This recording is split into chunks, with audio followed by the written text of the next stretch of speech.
o uso da palavra, agora, o excelentíssimo embaixador Ernesto Araújo, ministro de Estado das Relações Exteriores.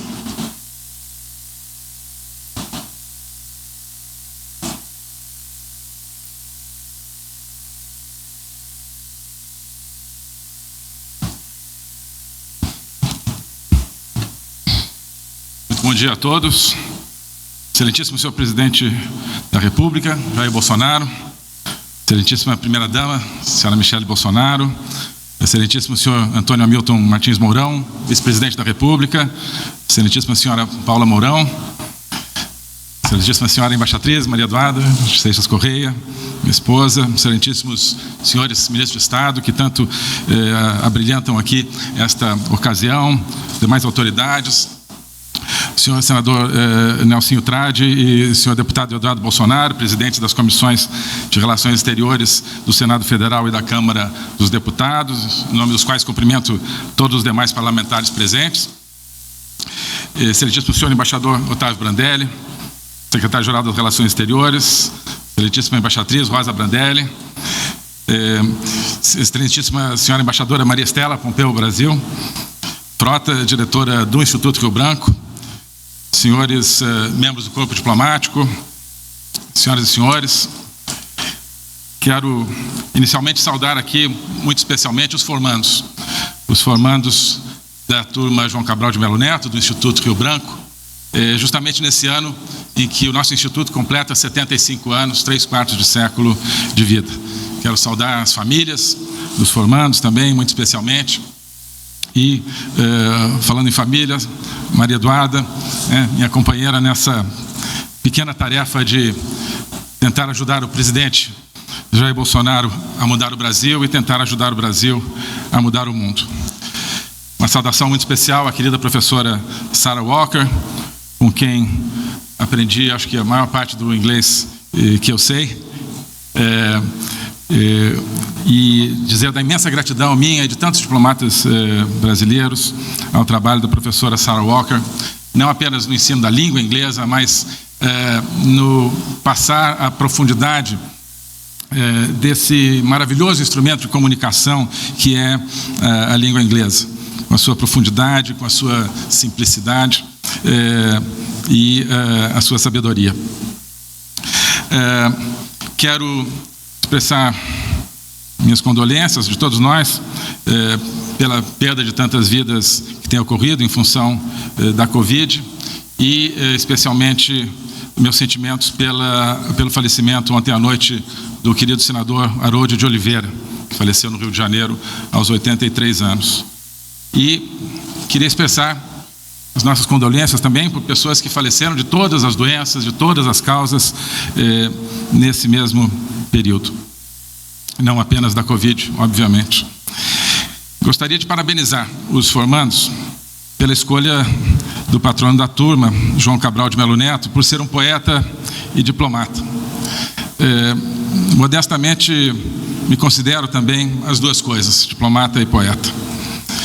Durante muito tempo achei que se tratava de dois ofícios muito diferentes, duas vocações quase incompatíveis, que poderiam talvez conviver na mesma pessoa, mas não na mesma personalidade, como água e azeite, que podem estar no mesmo jarro, mas que não se misturam. Poesia e diplomacia constituem-se ambas num trabalho com a linguagem, coabitam na linguagem, mas, pensava eu, tampouco se misturam. Poesia é a expressão do sentimento, segundo a definição romântica, que eu acho que é a melhor que existe, mas também, se preferirem outra definição, poesia é a exploração da realidade humana através da linguagem posta em liberdade. Ou ainda, poesia é quando você não precisa ir até o final da linha. Que é uma brincadeira, mas que, no entanto, aponta igualmente para o aspecto libertário da poesia, sua busca pela essência, pelo algo determinante dentro de um campo vazio, o mistério da criação de sentido e geração de sentimento a partir do caos e da inércia da matéria, que no fundo é o mistério da humanidade. Então, libertação, exploração, aventura, sentimento, essência, criação, mistério. A poesia se nutre de todos esses alimentos e, ao mesmo tempo, nutre com eles a alma humana. Já a diplomacia, pensava eu, nada tem a ver com a poesia, No exercício diplomático, a linguagem aparece como instrumento para concatenação de propósitos entre duas ou mais partes com vontades distintas. Na diplomacia e em sua linguagem, nesse entendimento, não haveria liberdade, mas apenas a sujeição a regras rígidas de forma e conveniência. Não haveria sentimento, mas apenas interesse. Não haveria aventura, mas apenas prudência. Não haveria mistério, mas apenas informação. Não haveria criação. Hoje não penso assim, e quero encorajar os formandos e todos os colegas diplomatas a não pensarem assim. Há alguns anos comecei a pensar diferente e cada dia vejo com mais clareza que precisamos de poesia na diplomacia, que a diplomacia também pode criar e libertar. Que a diplomacia, como todas as atividades do ser humano, está pronta a receber o vento do espírito. A diplomacia pode ajudar a libertar o pensamento, libertar a língua, libertar a grande nação brasileira e o próprio mundo da pobreza material e da pobreza de espírito. A diplomacia pode e precisa ter sentimento e expressá-lo. A diplomacia pode e deve aventurar-se, constituir-se numa aventura intelectual e sentimental, romper as fronteiras da mediocridade e embrenhar-se no mistério da existência. A diplomacia pode ser lírica, pode ser dramática, mas também pode ser épica. A diplomacia pode ter bandeira e pátria. A diplomacia pode pensar. A diplomacia pode falar. Para mim, isso foi uma descoberta transformadora e quero compartilhá-la com todos aqui. Vocês, da nova turma, chegam ao Itamaraty que se renova, que se abre ao mundo das ideias, que sai de um pequeno açude de clichês, frases feitas e lugares comuns para mergulhar num oceano da vida do espírito, que é o conteúdo fundamental da vida humana. Um Itamaraty que sai de si mesmo para entrar no Brasil. Os seguintes versos do Alto da Fé, do Alto do Frade, de João Cabral de Melo Neto, acho que representam bem este momento da nossa casa. Cito: acordo fora de mim, como há muito não fazia. Acordo fora de mim. Como fora nada eu via, ficava dentro de mim como vida apodrecida. Acordar é reacordar-se ao que em nosso redor gira. O Itamaraty ficou muito tempo preso dentro de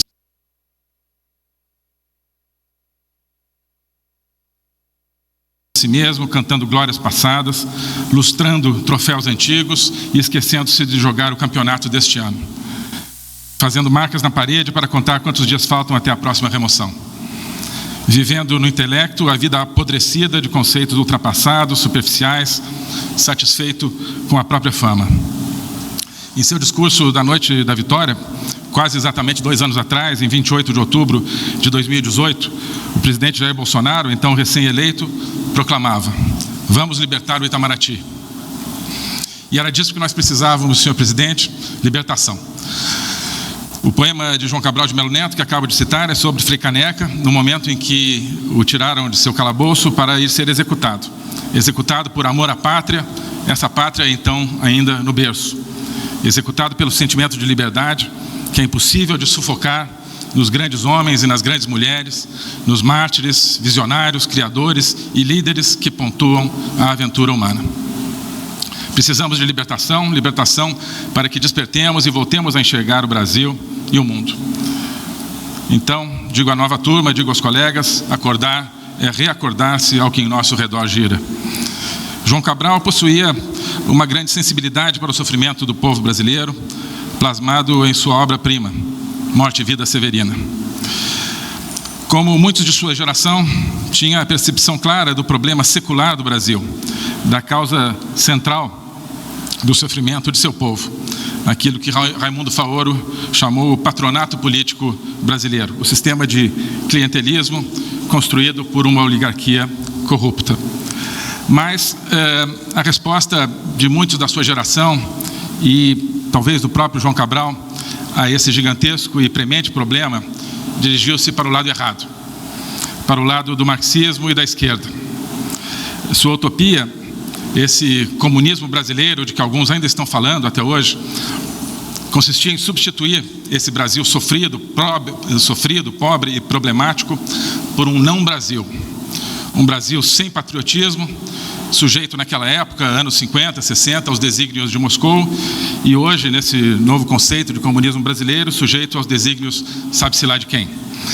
Um Brasil materialista, do ser humano sem sua dimensão espiritual, esse grande roubo do espírito que na época se realizava pela redução de tudo ao aspecto econômico e com uma péssima noção de economia, diga-se de passagem, e ao conceito de classe, e que hoje se atua pela redução de tudo a conceitos como gênero, raça e outros. Um país que eles queriam libertar, entre aspas, por meio da ditadura do proletariado, hoje pela ditadura do politicamente correto e da criação de órgãos de controle da verdade.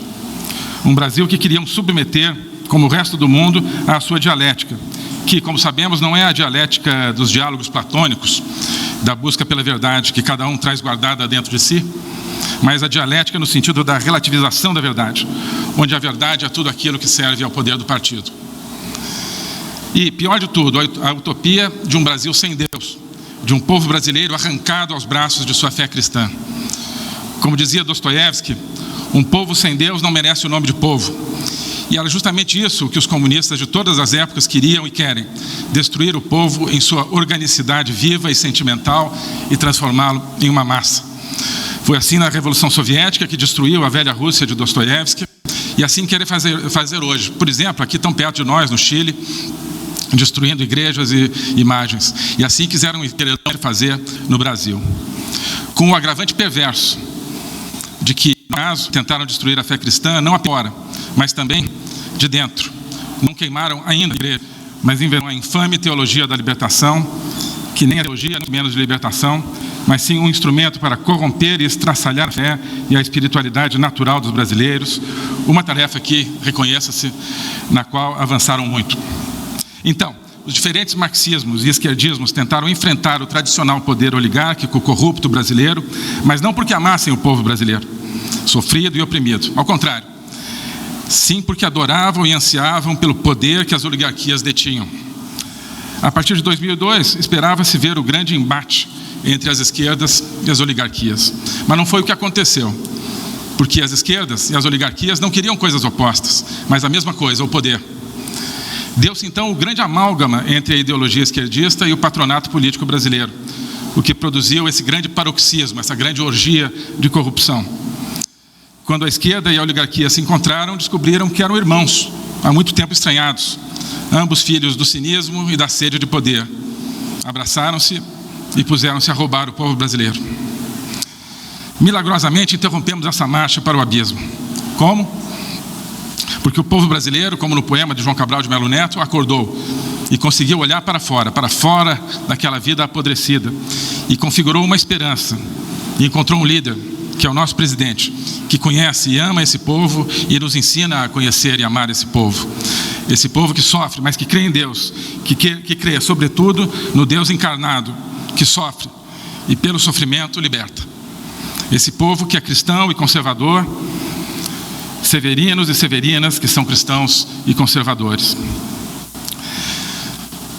Severina era uma moça paraibana que veio do Agreste para Brasília nos anos 60, fugindo da pobreza, como o Severino de João Cabral de Melo Neto, e que, juntamente com meus pais, me criou praticamente desde que nasci e tornou-se parte da nossa família.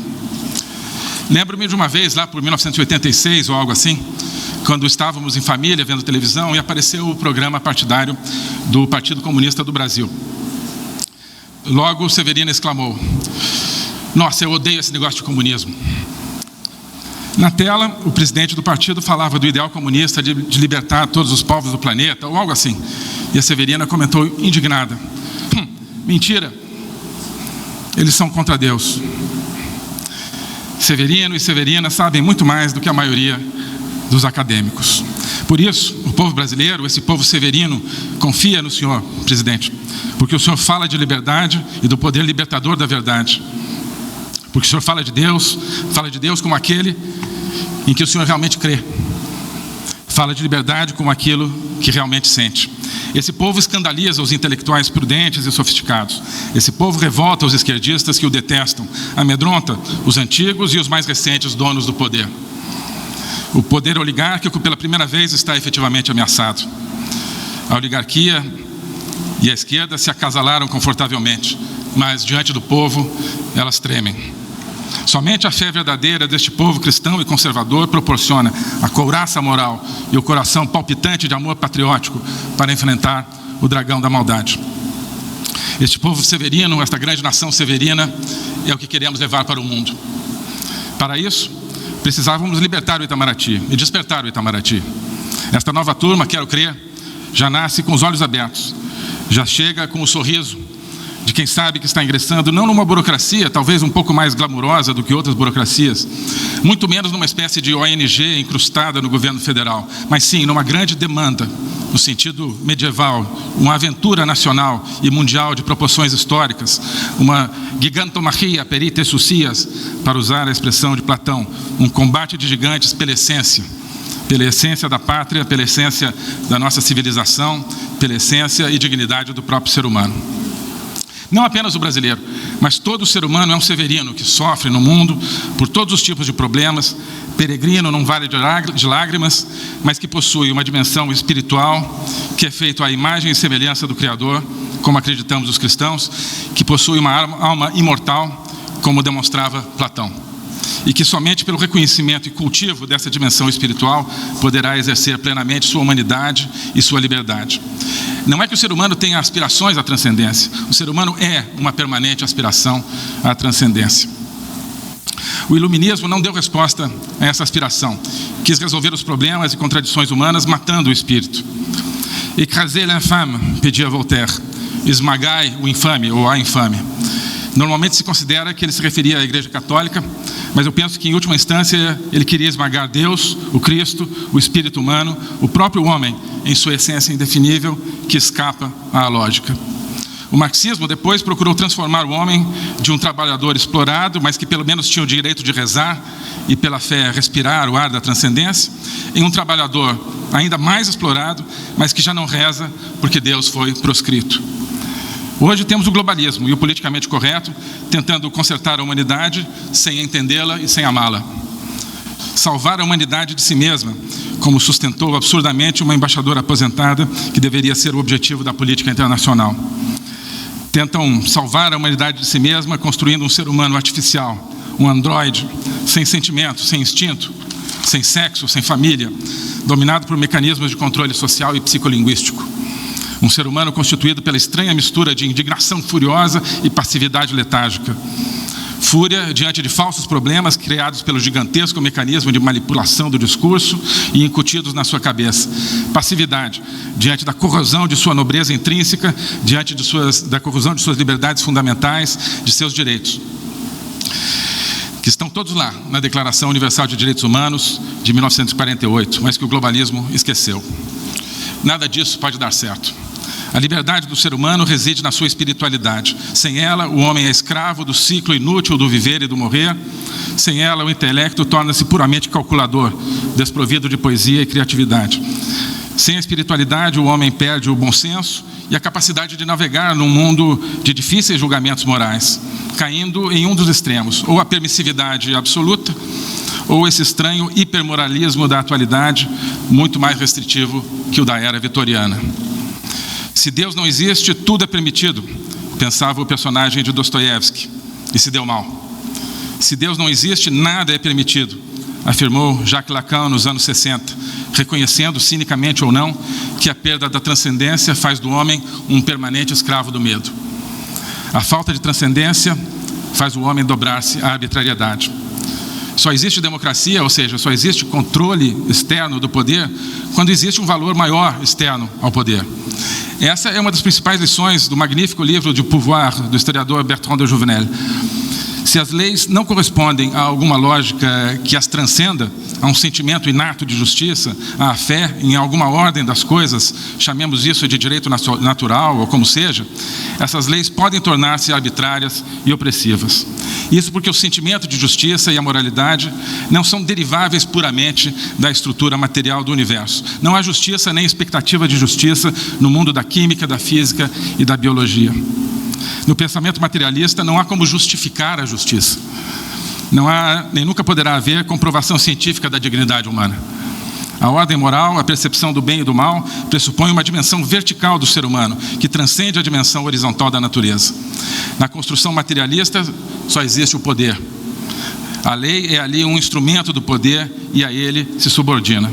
No materialismo, a verdade se subordina ao poder e às suas conveniências. Somente na presença da esfera espiritual é que o poder se subordina à verdade.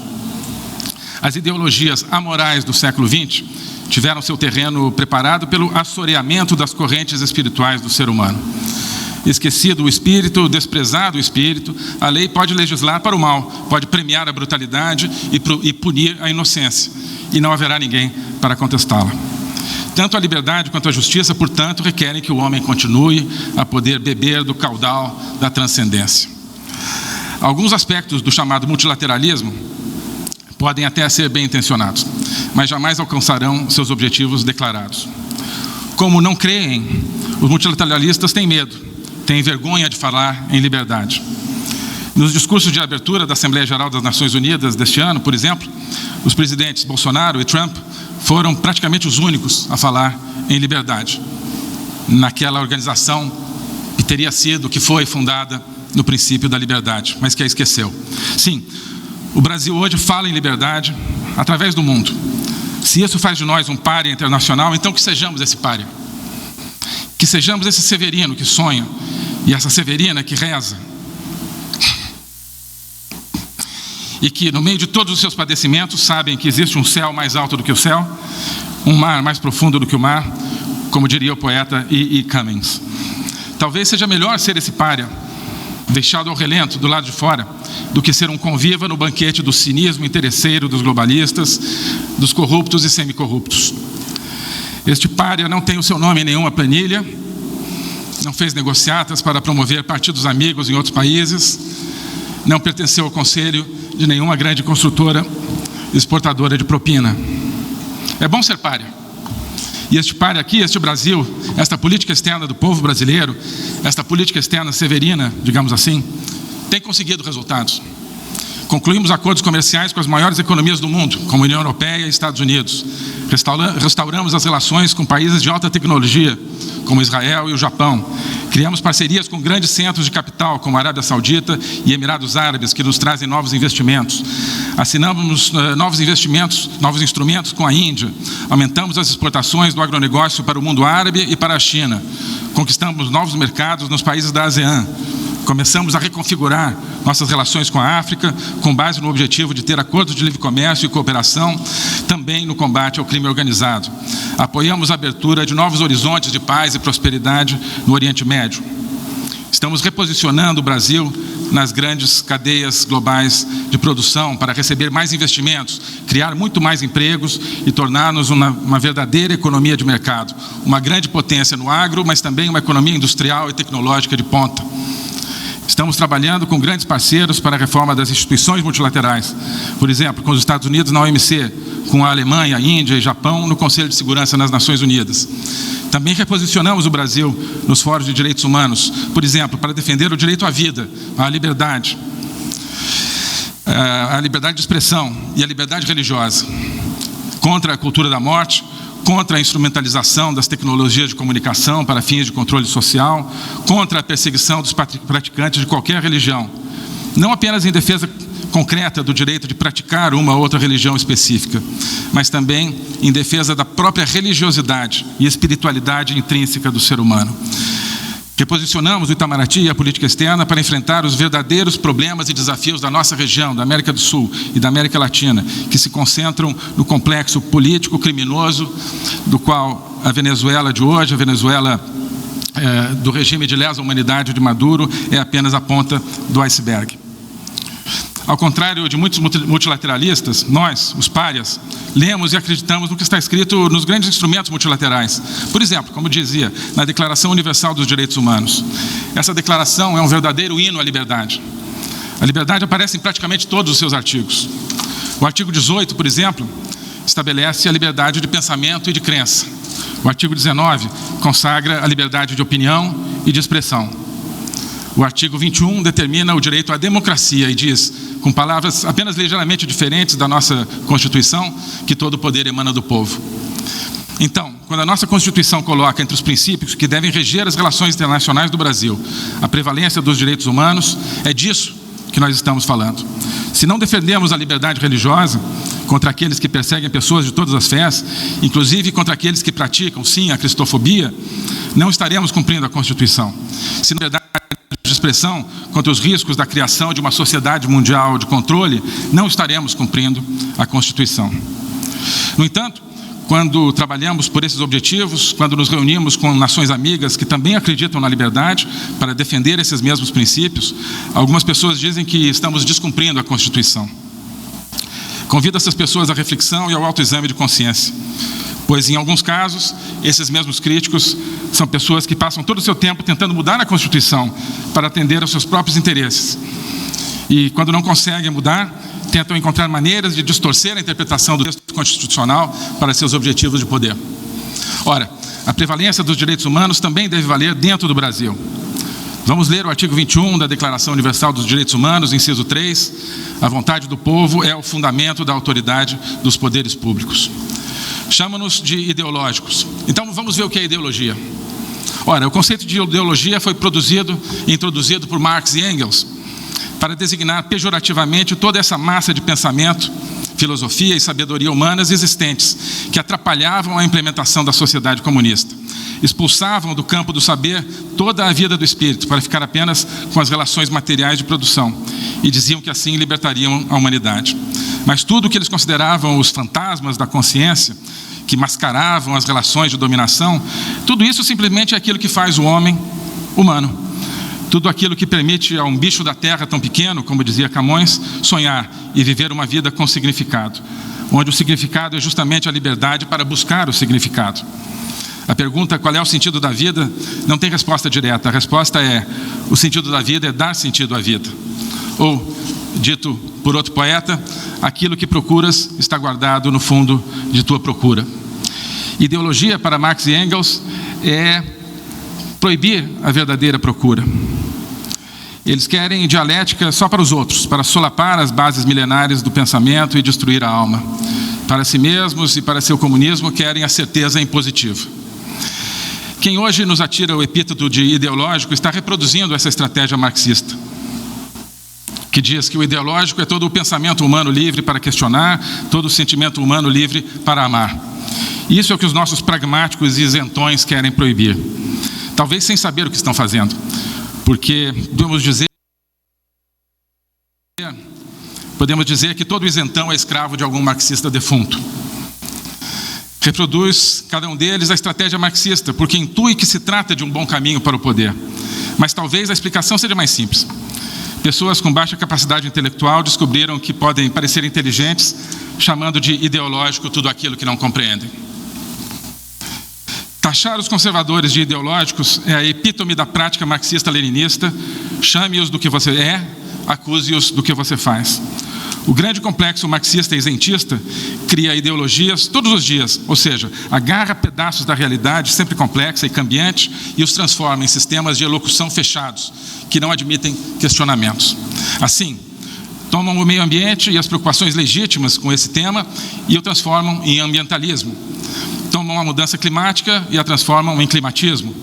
Tomam a ciência e a transformam em cientificismo. Tomam a iluminação e a transformam em iluminismo. Tomam as instituições multilaterais, que podem ser muito úteis para a coordenação entre as nações, e as transformam em multilateralismo, a doutrina de que tudo tem que ser resolvido por instâncias superiores aos países. Tomam uma doença causada por um vírus, a Covid, e a transformam, ou tentam transformá-la, num gigantesco aparato prescritivo, destinado a reformatar e controlar todas as ações sociais e econômicas do planeta. O covidismo, chamemos assim. Tudo sempre em nome de causas nobres, tudo sempre tendo como consequência o aumento do poder que manejam esses vários ismos. Do tipo, quero salvar o planeta, quero salvar vidas. Né? Aí, ops, chegou mais poder aqui na minha mão. Olha, não era o que eu queria, mas tá bom, fica aqui. Né? Coincidência, né? Aqueles que nos acusam de ideológicos são aqueles que ideologizam toda a realidade e toda a vida para concentrar poderes. Já têm a solução para tudo e estão sempre à cata de novos problemas para encaixar essa solução. E a solução é mais poder para eles, menos poder para as pessoas comuns, menos liberdade para o espírito. A mídia, infelizmente, faz parte desse esquema, ao selecionar, manipular e inventar a informação. Antigamente, líamos a imprensa para saber o que estava acontecendo. Hoje, lemos a imprensa simplesmente para saber o que a imprensa está dizendo. Às vezes, a imprensa diz coisas interessantes e importantes, portanto, isso não é uma crítica, mas distorce o debate público. Veja-se, por exemplo, a questão da ciência. Hoje, o critério para saber o que é científico ou não deixou de ser a capacidade de cada teoria de explicar a realidade, sendo testada diante dos fatos e permanentemente sujeita a questionamentos. Não. Hoje, ciência é simplesmente aquilo que é dito pelos cientistas que têm acesso à grande mídia. Não mais são as teorias que resistem ao teste, dos fatos que se tornam aceitas, até serem eventualmente substituídas por teorias que expliquem melhor os fatos. Não. Agora são as teorias que conseguem entrar na mídia as que se tornam não simplesmente aceitas, mas mandatórias, peremptórias, inquestionáveis, sob pena de prisão e banimento. E será que essa seleção pela mídia daquilo que é ou que não é científico, será que isso corresponde a algum interesse político por trás da mídia? Será? Mesmo quando há bilhões e trilhões de reais e dólares envolvidos, mesmo quando está em jogo o poder sobre países inteiros e sobre a estrutura do poder do mundo, não pode ser, né? Deve ser teoria da conspiração. Isso de que a mídia está manipulando a informação para dar poder a este ou aquele grupo de interesses, não pode ser, né? Mas eu tenho a vaga suspeita de que é. Tenho certeza de que muitos aqui, e não só aqui, estão despertando e rompendo as paredes da sua prisão mental. Tanto o olhar daqueles que despertam para o Brasil, quanto daqueles que despertam para o mundo, convergem na mesma linha do horizonte: a liberdade e o povo. A verdade transcendente como critério que julga o poder, e não o poder como critério que estabelece a verdade. O exercício da poesia e o da diplomacia também convergem nessa mesma linha. A convicção do valor da nossa dignidade, escrito a cada dia, linha a linha. Levei quase 30 anos para descobrir isso. Sugiro que vocês, formandos, já comecem com essa base e poderão aprender muito mais coisas do que eu aprendi ao longo de suas carreiras. E fazer muito mais coisas pelo Brasil e pelo mundo. Ambas, a poesia e a diplomacia, são expressão do sentimento de amor à pátria e à vida. Ambas são a busca da verdade, a verdade inatingível, mas incontornável, e a proclamação dessa busca, com seu espírito transformador e aventureiro, o espírito que sopra onde quer. Muito obrigado.